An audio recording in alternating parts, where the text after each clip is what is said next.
ஏழு தலைமுறைகள் பாரம்பரியமிக்க ஒரே சித்த மருத்துவ ஸ்தாபனம் சேலம் சிவராஜ் சித்த வைத்தியசாலை. இப்பொழுது சேலம், ஈரோடு, சென்னை, ஹொசூர், திருப்பத்தூரில் தினசரி மருத்துவரை சந்திக்கலாம். தொடர்புக்கு 9842722500. அடுத்ததா ஒரு முக்கியமான விஷயத்துக்கு போற மாதிரி இப்போ ஒரு முக்கிய செய்தி வந்திருக்கிறதுன்றத பாக்குறோம். தேமுதிகவிற்கு 10 சீட் ஒதுக்கப்பட்டிருக்கிறது. அண்ணா அறிவாலயத்தில் இதற்கான ஒப்பந்தம் கையெழுத்தாகி இருக்கிறது. காங்கிரஸ் 28 சீட் பெற்றிருக்க, விடுதலை சிறுத்தைகள் 8 சீட் பெற்றிருக்க, இரண்டாவது ஹையஸ்டாக திமுகவுக்கு பிறதாக டக்குன்னு லீடர் போர்ல யார் மாறுறாங்கன்றதுல நம்பர் 2க்கான போட்டி கடுமையாக இருக்கு. கூட்டணிக்குள்ள அப்படின்றத பார்க்கும்போது தேமுதிக 10 சீட் பெற்றிருக்கிறது. ஏற்கனவே ஒரு ராஜ்யசபா சீட், இப்ப 10 சீட் அப்படின்னு பெற்றிருக்காங்க. அண்ணி கோச்சுக்கிடுவாங்க, இருந்தாலும் சொல்லாமல் இருக்க முடியல. கேப்டன் உயிரோடு இருந்தபோது பாண்டே சார் என்ன நீங்கள் எங்களுக்கு 1% இருக்குன்னு சொல்லிட்டீங்க, யாராவது அழுத்தம் கொடுத்தாங்களா அப்படின்னு கேட்டார். அண்ணா என்னோட தொழில் மீதானே யாருமே கொடுக்கல அண்ணே அப்படின்னு. உடனே அன்னைக்கு ஃபோன் பண்ணி இல்லை பாண்டே சார் ஒன்றும் இல்லைன்றாரு, நீ எதுவும் கேட்காதீங்கன்னு சொன்னார். அது மாதிரி தான் இப்போ உள்ளே இந்த எலெக்ஷனில் லக்கி ப்ரைஸ் ஒருத்தவங்களுக்கு ஜாக்பாட் அடிச்சிருக்குன்னு அது பெரிய தேமுதிகாவுக்கு தான்.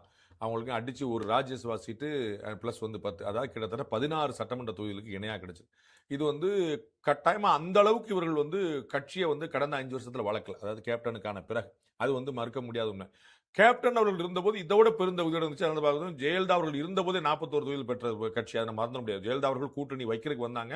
இன்னொன்று பல விஷயங்களை சொல்லியிருக்கிறோம்.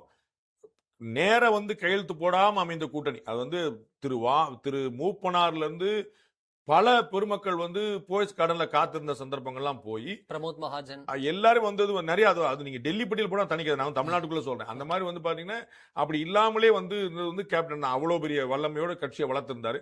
அதற்கு பிறகு கேப்டனுக்கு பிறகு அந்த சிம்பத்தி இருக்கு. அந்த அந்த தலைவர் இல்லையே, கேப்டன் இல்லையே, அண்ணன் இல்லையேங்கிறது பெருசா இருக்குது.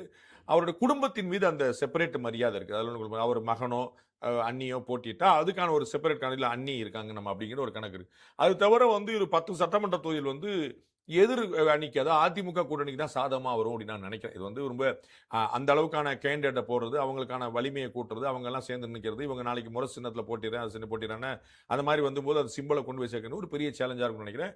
அது தேமுதிகவுக்கு ஒரு சவால் தான், நல்ல பெரிய லாபம். அதை இதை பயன்படுத்தி அவர் கடுமையாக உழைத்து, நம்ம நேற்று ஏடிஎம்கே அந்த ஷீட் ஷேரிங்ல சொன்னது போல அவங்களுடைய ஸ்ட்ரைக் ரேட்டை கூட்டிட்டாங்கன்னா அவங்க கட்சி ரீவேம்ப் ஆகி ஒரு அடுத்த கட்டத்துக்கு, ஏன்னா ஒரு 6 சட்டமன்றம் எடுத்துட்டாங்க வச்சுங்க, அவங்க அங்கீகாரம் பெற்ற கட்சியாக மாறும். 2011க்கு பிறகு மீண்டும் அங்கீகாரம் பெற்ற கட்சி ஒரு 15 வருஷத்துக்கு பிறகு திரும்ப வந்திருக்கான வாய்ப்பு இருக்கு. ஆனால் அந்த அளவுக்கு வருவாங்களா அப்படின்னு என்னால் இன்னைக்கு தேதி கணிக்க முடியாது. அது ஒரு பெரிய சவாலாக இருக்குன்னு பார்க்குறோம். ஸோ 10 தொகுதிகள் பெற்றா எவ்வளவு பெற முடியும் இவங்களால அப்படிங்கிற பார்க்குறது, எவ்வளவு செக்யூர் பண்ண முடியும் சீட்டாங்க. அது எதிர்கட்சிகளுக்கு, அதாவது அதிமுக கூட்டணிக்கு ஒரு பலமா மாறுறதுக்கான வாய்ப்பு தான் கண்ணில் தெரியுது.